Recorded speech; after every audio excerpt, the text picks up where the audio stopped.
তীর্থে গেলে ভক্তি হয় না, তীর্থে গেলে পুণ্য হয়। কি হয়?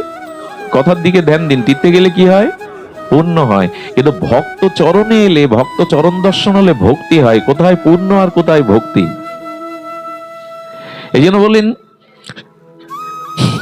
ক্ষণে ক্ষণে করো তুমি সর্বতীর্থে স্নান, ক্ষণে ক্ষণে করো তুমি যজ্ঞ তপ দান। মহাপ্রভুর নিজ মুখের বাণী।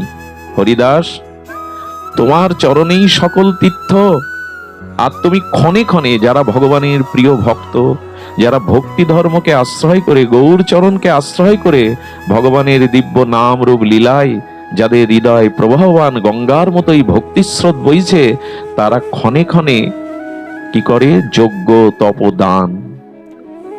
এক কৃষ্ণ নামের সমান কিছু হতে পারে না।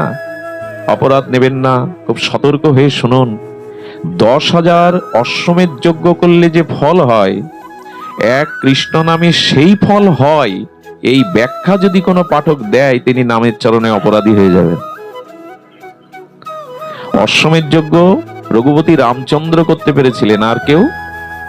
ওটা পাড়ার পৃথিবী জয় করতে হবে। সেই 10,000 অশ্বমেধ যজ্ঞ করলে যে ফল হয়, এক কৃষ্ণ নামে সেই ফল, এই ব্যাখ্যাও যদি কোনো বক্তা দিয়ে দেয়, সে নামের চরণে অপরাধী হবে। কারণ 10,000 অশ্বমেধ যজ্ঞের থেকে অনন্ত অনন্ত সীমাহীন অনন্ত ফল হলো ভগবানের নামে। সুমেরু পর্বত হলো পৃথিবীর সর্বোত্তম শৃঙ্গ। এই সুমেরু পর্বতের সমান যদি কেউ স্বর্ণ দান করে, সূর্য গ্রহণকালে যদি কোটি কোটি দুগ্ধবতী শালিনী গাভীকেও দান করে, তবু এক কৃষ্ণ নামের সমান করা যাবে না।